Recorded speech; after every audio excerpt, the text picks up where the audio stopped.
Hello students, स्वागत है आप सबका एक बार फिर से इन्फिनिटी लर्न जेई चैनल पे। मैं हूं अनिरुद्धा सर, आपका फिजिक्स फैकल्टी यहाँ पे। और आज आपके लिए एक स्पेशल सेशन लेके आए हैं जहां पे हम लोग बात करने वाले हैं कि आप जब जेई मेंस के एग्जाम हॉल में बैठे हुए हो, आप जब पेपर अटेम्प्ट कर रहे हो, तो आपको किस पैटर्न में पेपर को अटेम्प्ट करना है, आपको कौन से सब्जेक्ट्स पहले करने चाहिए, आप वहां पे टाइम एलोकेशन कर रहे हो वो आपको कैसे करना चाहिए पर क्वेश्चन बेसिस पे, अगर क्वेश्चन नहीं बनते हैं तो उनमें कितना टाइम बिताना चाहिए बिफोर यू मूव ऑन। तो ये सारी बातें आज डिस्कस करने वाले हैं। मेक श्योर आप इस वीडियो को लाइक जरूर कर देना और अपने दोस्तों में शेयर करके रखना। चलिए बढ़ते हैं आगे। फर्स्ट एंड फॉरमोस्ट आता है कि आप सब्जेक्ट्स का प्रेफरेंस कैसे ले, किसको पहले करना है किसको बाद में करना है। तो मेनली दो स्टाइल होते हैं करने के, एक होता है एमपीसी, एक होता है एमपीसी और दूसरा होता है एकदम आप समझ सकते हो सीपीएम, जिस तरह से पेपर दिया रहता है। एमपीसी मतलब आप समझ पा रहे हो, पहले मैथ्स करोगे फिर फिजिक्स पे जाओगे फिर केमिस्ट्री पे जाओगे। दूसरा होता है कि आप केमिस्ट्री पहले फिर फिजिक्स फिर मैथ्स, और दोनों के प्रोज एंड कॉन्स हैं। मैं आपको दोनों के प्रोज एंड कॉन्स बताने वाला हूं और आप फिर चूज कर सकते हो आपके लिए कौन सा प्रेफर्ड है। एमपीसी का फायदा यह होता है कि आप सबसे पहले फर्स्ट मैथ्स कर पाते हो, तो आप जो डिफिकल्ट पार्ट है, डिफिकल्ट पार्ट हर जेई पेपर का डिफिकल्ट पार्ट होता है मैथ्स, वो को उसको पहले करते हो। Difficult part done first. तो अक्सर स्टूडेंट्स इसको प्रेफर करते हैं क्योंकि मैथ्स में ज्यादा दिमाग लगता है, मैथ्स को अगर एंड में करेंगे दिमाग चलेगा कि नहीं, so they tend to go for this first. तो ये इसका प्रोज है, क्योंकि लास्ट में केमिस्ट्री लोगे, केमिस्ट्री में बहुत ज्यादा डिटेल दिमाग कंपैरेटिवली कम लगाना पड़ता है। इट्स नॉट दैट ग्राइंडिंग वहां पे कि आपको पता है हो जाएगा, इट्स दैट काइंड। तो many students prefer this, so this is the pro of this method. लेकिन इसमें एक दुविधा ये रहती है कि इसमें time management is more difficult. Time management इसका इज मोर डिफिकल्ट। क्यों बता रहे हैं? क्योंकि आप पहले मैथ्स करते हो और जनरली सपोज करो आप मैथ्स को दे दिया आप 1.5 घंटा, उसके बाद आप फिजिक्स केमिस्ट्री पे आए इस भरोसे कि आप फिजिक्स और केमिस्ट्री को बाकी 1.5 घंटे में निपटा पाओगे। लेकिन आपका ऐसा हो सकता है कि फिजिक्स का पेपर कंपैरेटिवली लेंथी आ गया, केमिस्ट्री का कंपैरेटिवली लेंथी आ गया है कि आप 1.5 घंटे में दोनों सब्जेक्ट उतार नहीं पा रहे हो।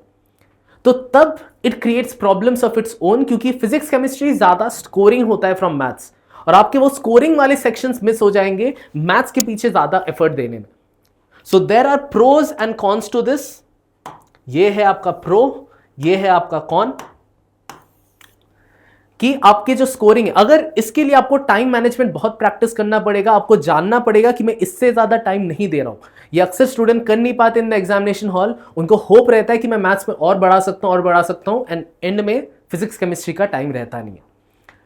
तो इसी दुविधा के अगेंस्ट जाने के लिए हमारा सीपीएम मॉडल रहता है, जहां पे आप पहले केमिस्ट्री लेते हो जो कि इजीएस्ट एंड शॉर्टेस्ट टाइम में सॉल्व करने वाला होता है, फिर आप फिजिक्स लेते हो एंड एंड में आप मैथ्स को पिकअप करते हो। इसका बेनिफिट ये होता है कि time management is easier. Easier इसलिए बता रहा हूं क्योंकि जनरली आपका केमिस्ट्री कम ही लेगा। टाइम मैनेजमेंट इज इजियर, ठीक। लेकिन इसमें जो डिफिकल्टी ये होती है कि एग्जैक्टली इनके ऑपोजिट्स है, कि difficult part at the end पे आप टायर आउट हो सकते हो। At the end you can tire out, थक जा सकते हो ड्यूरिंग मैथ्स। तो मैथ्स पे उतना फोकस तब मेंटेन करना मुश्किल होता है और मैथ्स में सबसे ज्यादा फोकस लगने वाला है, ये आपको भी पता है। So there are pros and cons दोनों के। ये इसके वाले के प्रोज हैं, ये इसके कौन है। अब आपको कौन सा चूज करना है यहां पे इन दोनों के बीच में, ये आपके अपने प्रिपरेशन लेवल के ऊपर होगा। अगर आपका मैथ्स स्ट्रॉन्गर है, आपको लगता है कि आप जब स्कोर कर रहे हो मैथ्स में भी उतना ही ला पा रहे हो जितना फिजिक्स केमिस्ट्री में, तब आप दोनों में से कोई भी ले सकते हो, उसमें आपको ज्यादा प्रॉब्लम जाने की जरूरत नहीं है। प्रेफरेबली तब आप मैथ्स पे स्टिक कर सकते हो, क्योंकि आप मैथ्स को पहले कर लो, आप 1.5 घंटा मत दो, आप 1 घंटा 15 मिनट में रैप करके मूव ऑन करने की कोशिश करो, अगर आपका प्रेपरेशन अच्छा है in maths. If your maths is comparatively weaker, this is the preferred method to go by, जहां पे आप स्कोरिंग सब्जेक्ट्स को सबसे पहले कर लेते हो, अपना मार्क्स को बढ़ा लेते हो, फिर मैथ्स में जाते हो। मैथ्स में क्योंकि याद रखना फिजिक्स केमिस्ट्री में जैसे 99 परसेंटाइल 70 या 80 पे आता है आउट ऑफ 100, लेकिन मैथ्स में वो 50 पे आता है। तो अगर मैथ्स को आप 50 आधा पेपर भी कर लोगे ढंग से तो भी you are at a pretty good place. तो उसी लॉजिक से स्टूडेंट्स गो फॉर दिस।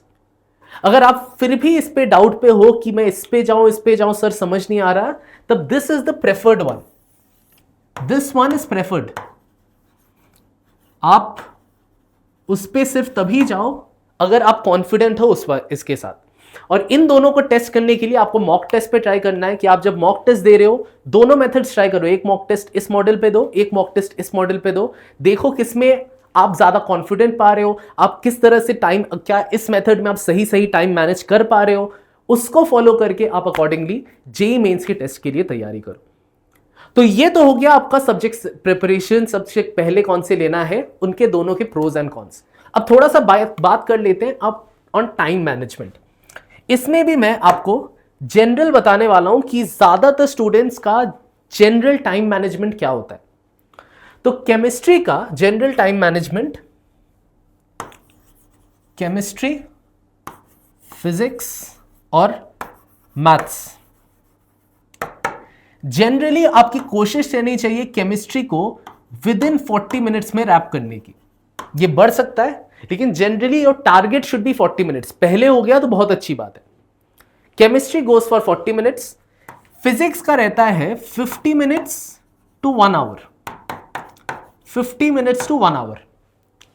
और मैथ्स को आप सबसे ज्यादा टाइम देने वाले हो which is 1 hour 20 minutes to 1.5 hours. अब फिर से मैं बता रहा हूं depending on the difficulty of the paper ये स्विच हो सकता है। अगर केमिस्ट्री डिफिकल्ट आ गया, आपको 50 मिनट लग गया, तब आपको कहीं और से उसको छांटना पड़ेगा। बट आप एक रफ गेम प्लान लेके जाओ कि मेरे को इतने इतने लगने वाले। इसलिए मैं बता रहा हूं अगर आपने मैथ्स पहले लिया और 1.5 घंटे लग गए, फिर केमिस्ट्री फिजिक्स लंबा आ गया, तो आपको उस वाले मॉडल पे प्रॉब्लम हो सकती है। ठीक, so this is the general pattern. अब एक बार आपने ये डिसाइड कर लिया, ये भी आपको मॉक टेस्ट दे के ही टेस्ट करना पड़ेगा कि हाँ मैं इनमें स्टिक कर पा रहा हूं कि नहीं। आप अपने मॉक टेस्ट को एनालाइज करो। फिर आता है कि आपको क्वेश्चंस पे कितने टाइम मिलने वाले। याद रखना केमिस्ट्री और फिजिक्स के क्वेश्चंस कंपैरेटिवली लेस टाइम में होंगे। केमिस्ट्री सबसे कम टाइम लगेगा, ऑब्वियसली देख के पता चल रहा है। तो आपको 25 क्वेश्चंस है करने, इसके और इसके। आप पूरे 25 का अकॉर्डिंग टाइम मत बनाओ, आप देख लो कि आपको किस टारगेट तक पहुंचना है। जनरली 99 परसेंटाइल के लिए आपको अराउंड 180 लाने होते हैं। 180 मतलब 45 क्वेश्चन आपको सही करने, इग्नोरिंग आपका कोई नेगेटिव मार्किंग कहीं पे हुआ हो। तो लेके चलते हैं कि आपको 50 क्वेश्चन करने, लेके चलते हैं आपको 50 क्वेश्चन करते हैं। आप अकॉर्डिंगली एलोकेट कर लो कि मैं फिजिक्स में कितना उठा पाऊंगा, मैं केमिस्ट्री में कितना उठा पाऊंगा, मैं मैथ्स में कितना उठा पाऊंगा। तो अज्यूम करते हैं कि आप फिजिक्स और केमिस्ट्री में बहुत स्ट्रांग है, मतलब आप केमिस्ट्री में 20 क्वेश्चन करने वाले हो, 20 क्वेश्चंस, फिजिक्स में भी 20 क्वेश्चन करने वाले हो, और मैथ्स का आप 10 क्वेश्चन करने वाले हो, अटेम्प्ट करने वाले हो। लगभग 50, थोड़े 1-2 अगर नेगेटिव हो गए अकॉर्डिंगली आप छांट सकते हो। तो अब इस टारगेट से सपोज आप आगे जा रहे हो, ऑब्वियसली मैथ्स में पुश करने की कोशिश करना। This is just hypothetical, calculations आसान हो इसीलिए मैं बता रहा हूं। तो यहां पे 20 क्वेश्चन के लिए आपके पास 40 मिनट है, मतलब पर question you are giving 2 minutes. ये पहले ही गेम प्लान बनाना, पर क्वेश्चन 2 मिनट, पर क्वेश्चन 2 मिनट हुआ। जो भी आपका पर क्वेश्चन टाइम है उसका हाफ टाइम से ज्यादा आपको इन अ डिफिकल्ट क्वेश्चन नहीं बिताने हैं। मतलब अगर आपका केमिस्ट्री में पर क्वेश्चन टाइम है, टाइम पर क्वेश्चन इज 2 मिनट्स, तो आपको मैक्सिमम कोई क्वेश्चन आप कर रहे हो, करते करते समझ नहीं आ रहा है, 1 मिनट तक ही बात कर सकते हो। 1 मिनट तक नहीं आया समझ में, रास्ता नहीं दिख रहा है, यू शुड मूव ऑन। ठीक है, जो भी आपका टाइम पर क्वेश्चन होता है उसका आधा टाइम तक ही आपका बफर रहता है to try out any question जो कि आपको लग रहा है कि हो सकता है लेकिन रास्ता अभी दिख नहीं रहा है। अब सिमिलरली आप इसका देखो, फिजिक्स का देखो, आपके पास 50 क्वेश्चन करने, 20 क्वेश्चन करने 50 मिनट के, तो आपके पास 2.5 मिनट्स बचता है पर क्वेश्चन, 2.5 मिनट्स बचता है पर क्वेश्चन। तो उसके अकॉर्डिंग आप देखो कि अगर 2.5 मिनट्स है तो 1.25 मतलब 1 घंटा 1 मिनट 15 सेकंड तक मैं किसी क्वेश्चन को ट्राई करूंगा। अब ये नहीं बोल रहे कि 1 मिनट 15 सेकंड पे आपको छोड़ देना है, लेकिन आप कर रहे हो, रास्ता दिख ही नहीं रहा है, कोशिश किए जा रहे हो 1 मिनट 15 सेकंड तक अगर रास्ता नहीं दिखा, छोड़ दो, आगे बढ़ जाओ।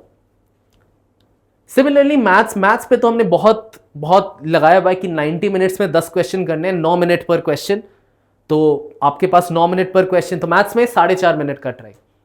लेकिन जनरली अगर आप उतना बफर छोड़ रहे हो, 9 मिनट है तो 9 मिनट को भी 1/3 कर लो, 3 मिनट से ज्यादा मत बिताओ, क्योंकि मैथ्स में आपको पता चल जाएगा लगभग 3 मिनट में। और वो जो एक्स्ट्रा टाइम आपका बचता है वो आप वापस आके उन क्वेश्चंस को कर पाओगे जो आपने तब छोड़े हुए थे। एक इंपॉर्टेंट टिप है सबके लिए कि जब भी आप क्वेश्चंस करते हो अपने रफ वर्क नीटली करना, तब वापस जब आप उनको करने की कोशिश करोगे आप जहां पे छोड़े थे वहां से पिकअप कर पाओगे। अगर आपका रफ वर्क अनटाइडी रहा तो आपको लिटरली वो क्वेश्चन फिर से स्टार्ट करना पड़ेगा फ्रॉम स्क्रैच, आपके टाइम और ज्यादा बर्बाद होंगे। सो यही आप करो, आप डिपेंडिंग ऑन योर स्ट्रेंथ्स आप अकॉर्डिंगली टाइम निकालो, टाइम पर क्वेश्चन, जो भी टाइम पर क्वेश्चन है उसका आधा टाइम ले लो, वहां तक क्वेश्चन को अटेम्प्ट करना है, वहां तक आंसर नहीं दिखा मूव ऑन। ठीक है, सो यही मैं और ज्यादा इसके ऊपर डिस्कस नहीं करना चाहता क्योंकि आपके लिए टाइम भी काफी इंपॉर्टेंट है। अगर आपको ये सेशन वैल्यूएबल लगा है तो मेक श्योर आप इसको लाइक जरूर करना, अपने दोस्तों में शेयर करना, और हमारे कमेंट सेक्शन में ये भी बताना कि आपको किस टाइप के सेशंस, किस टॉपिक के सेशंस चाहिए। Our team will look at it और हम लोग आप तक वो सेशंस, वो जो भी नॉलेज, वो भी रिक्वायरमेंट है वो आप तक पहुंचाने की हम लोग कोशिश करेंगे। तो आज के लिए इतना ही रखते हैं students. Thank you all so much for tuning in for today's session. Catch you all again in the next one.